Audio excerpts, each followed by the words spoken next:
So last Monday, the last concept we did was making residual plot, and we learned how to find the residual values in the list column of our calculator. And as you can see here, I have already copied down those residual values. No decimals. You may round them off. If Yes, if you get decimals, four decimal places, you can round them off to whole numbers. Are the differences significant? Not really, especially when the intervals for both x and y axis are this wide. So those little differences will be negligible. And in fact, what we are after is just a pattern of the points, right, in our scatter plot. So as you can see, some residuals are negative, some are positive, depending on when the predicted value is smaller or bigger than the actual value. So after copying all of these residuals, um, I plotted all of those points one by one. These are approximately the locations of those ordered pairs for the explanatory variable, which is the miles driven, and the residual. So, for example, I plotted, let's say, 70,583 and negative 4,764. So, those are the ordered pairs for the residual plot. Yeah, in our original scatter plot, these were the ordered pairs, right? But in the residual plot, the ordered pairs are formed by miles driven and the residual value. So now what we're going to do is to interpret the result. So what does the residual plot tell us about how well our LSRL, or least squares regression line, represent the linear relationship between the two variables. Now, if you go back to the paper that I gave you um, right here, so I wrote down the two possible scripts that we could follow. Yeah. So if there is no leftover curve pattern, in other words, the dots appear random around the residual equal to zero line, then it means that the linear model relating the two variables is appropriate. But if there is any leftover or curved or U-shaped pattern, then we say the linear model is not appropriate.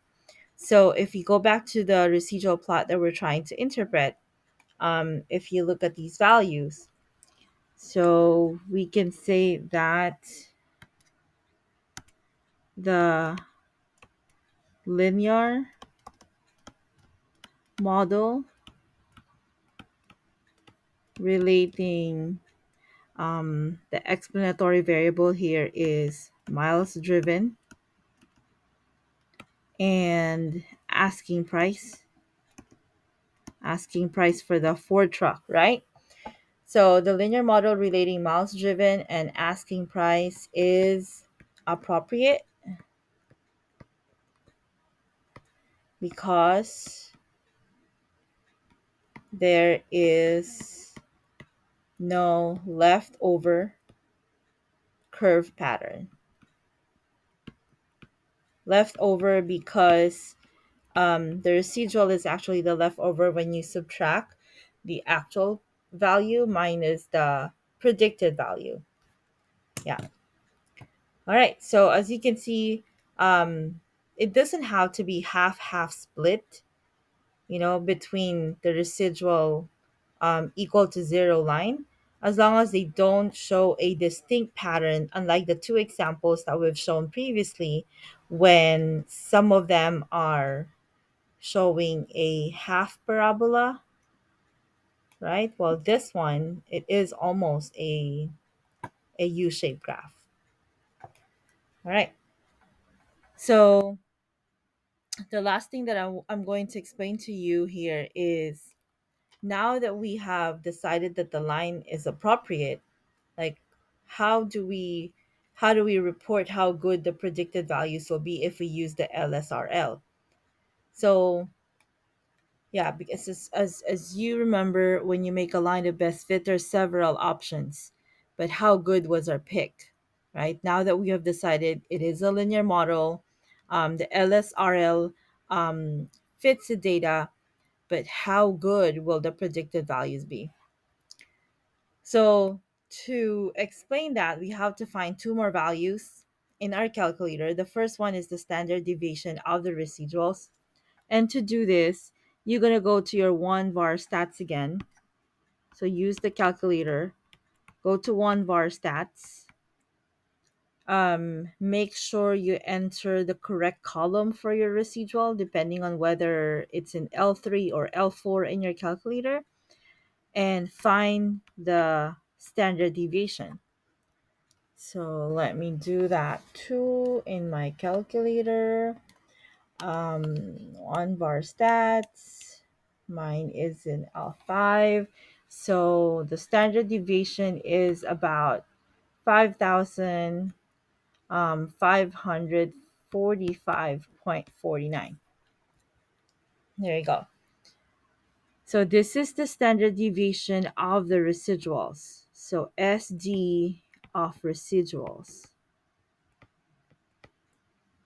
All right. And if you remember how we interpreted standard deviation before, it is the value by which um what do you call this? The data in the observation vary from the mean, right?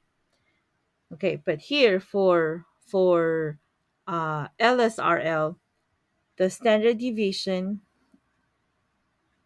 gives a measure of the typical prediction error. So why prediction error?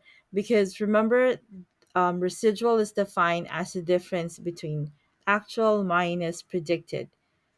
Yeah, sometimes the predicted value is smaller or less than the actual value. So the standard deviation estimates or measures the typical prediction error when we use the LSRL to model our data. So to interpret this, we say the actual value.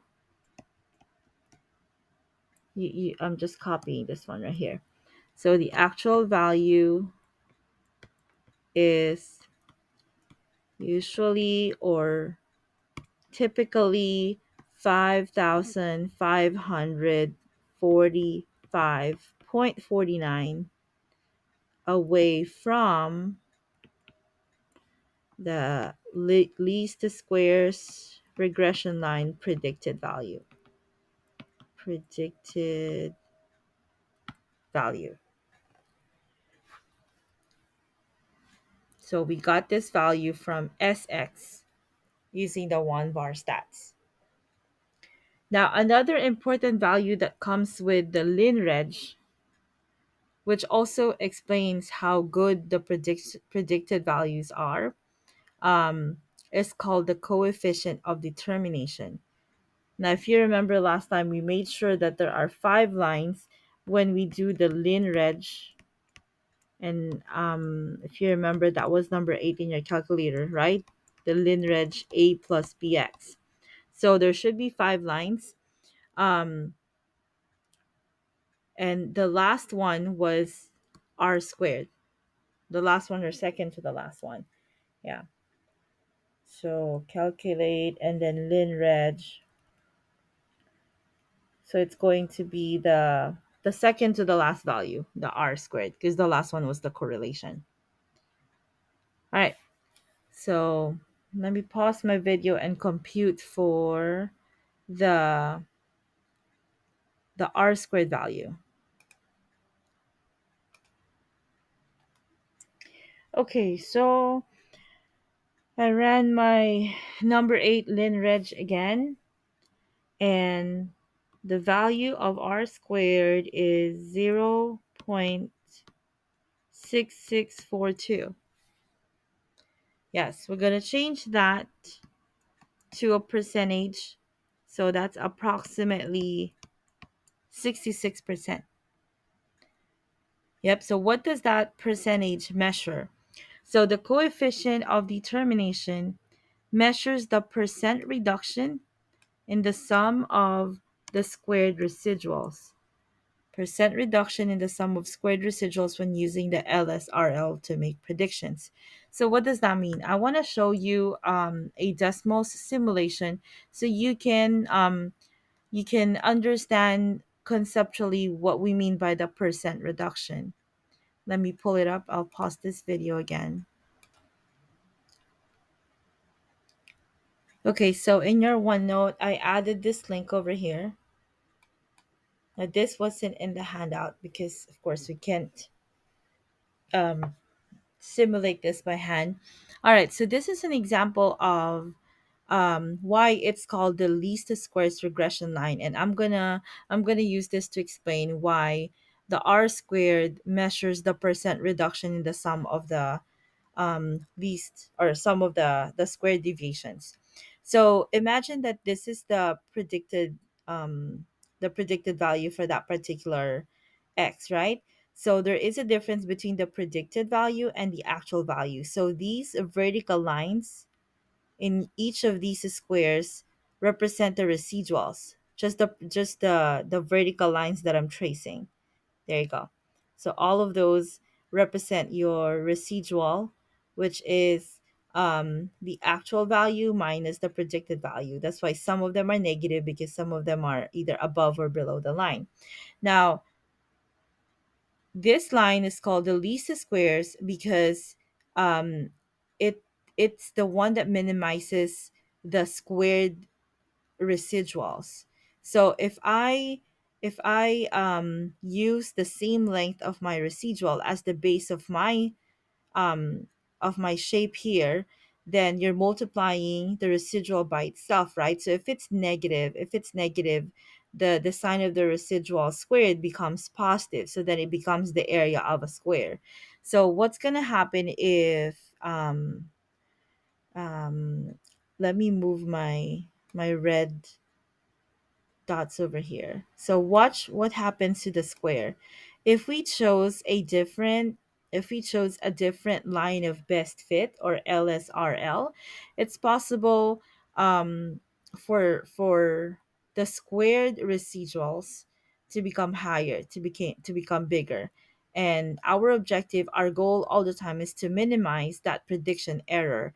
So what this Desmos simulation does is it finds that particular line that minimizes the residual values, so it can also minimize the squared value of those residuals.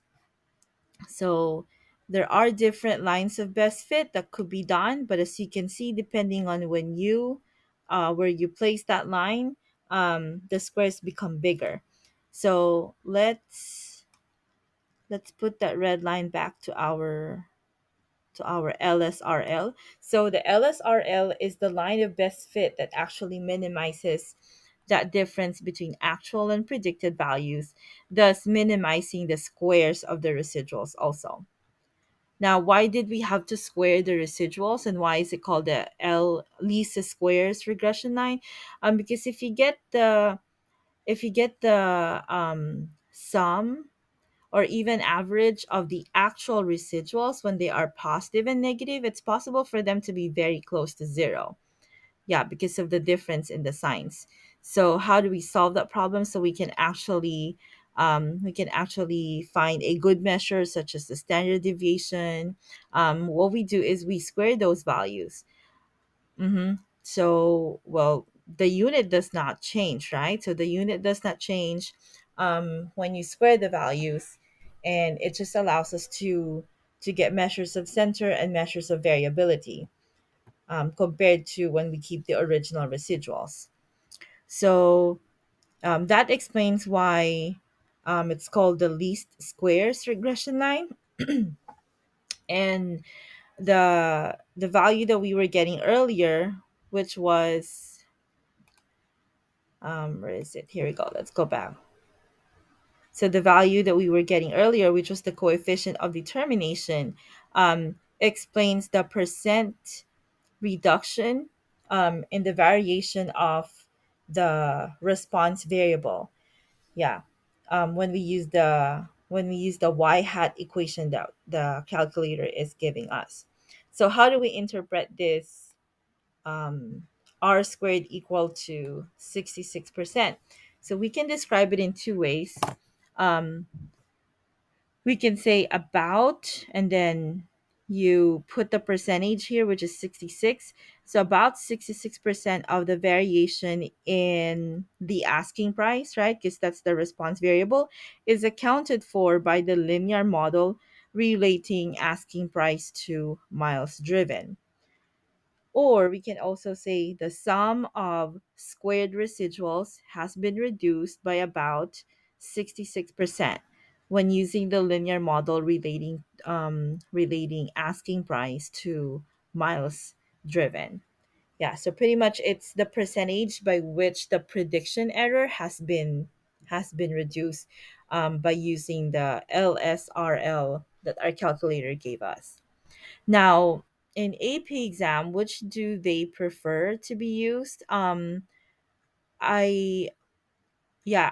I recommend that you write both. So based on what I've read on the samples that I've read previously, it is recommended that we report both. Yeah, so they come with your calculator reports anyway. So when you do your linear regression, which is number 8, it shows you your R squared. And once you have the residual values in your calculator, you can easily run your one var stats and find the standard deviations of the residuals. So yeah, later on we're gonna show some examples on um, how those two are being asked in the exam. All right. So for today, what I would like you to do is continue working on that paper that I gave you last time I was there. There's this example relating um, backpack weight when hiking to a person's body weight. Yep. So again, unlike correlation, where the variables can be switched around when we're doing least regressions line, um, we fix the explanatory variable and the response variable.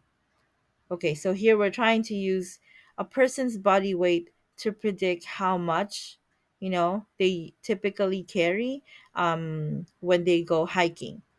Yes. So what you're going to do here is you're going to calculate the equation of the least regression line.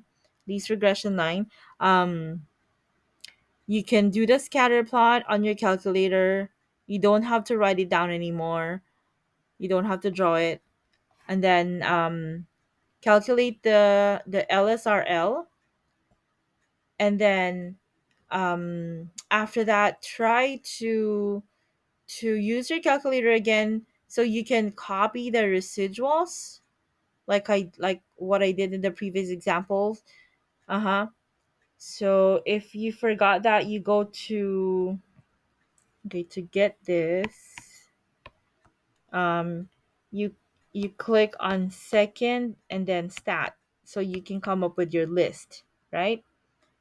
And then you find the entry that says residual, or RESID. So depending on what free column you have, so let's say you are in L3, you go to L3 and then you press this functions. So it will copy all the residual values onto your table. Now from there you can copy it here.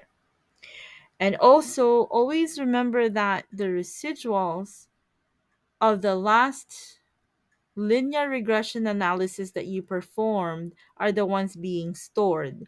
So, meaning if you don't run your linreg before copying the residuals list, it might give you the same residuals as the Ford truck problem. Yeah, so make sure that you follow these steps. You do the least regression line first, because once you do that, it will automatically change the residuals saved, right? And then enter the residuals in the column and then copy them here. And then after that, you make a plot for your residual um versus the explanatory variable, which is body weight. Okay, and then from there, you explain what the residual plot indicates about the appropriateness of the linear model. Yes. And aside from that, you also try to explain the value of, so here, also explain the value of your r squared, and find also the standard deviation of residuals. Okay, so standard deviation of residuals, and explain how, the predicted value typically varies from the actual value. All right, so after doing this, you will, yeah, take a picture and then upload it to Schoology. And if you have some time, let me show you. I uploaded copies of the pages with the textbook exercises. So in these pages, focus on these numbers. There's 8 of them, and upload them also here in Schoology. I will, let me change the deadline of this one tomorrow. All right, there you go. So, well, thank you for doing your work. I will be back tomorrow. Let me just have this. No, not tomorrow, but Thursday. Yeah. So let me just take advantage of one more day to mourn with my family and relatives in the Philippines. All right. Well, thank you so much, and I'll see you soon. When I get back, we'll do the handspan and starburst, grabbing starburst problem. So if you can do me a favor, I have some rulers there in the classroom in the shelves in front. They are inside like a green pencil case. So if you have some time, go ahead and measure your hand span. Yes, and that's going to be the, if you're opening your fingers like wide, that's going to be the difference from the tip of, or the length, or distance from the tip of your thumb to the tip of your pinky finger, small finger. Yep. Which reminds me, I have to make a Google sheet so you can record that. All right, so I'll see you on Thursday, and have a great day.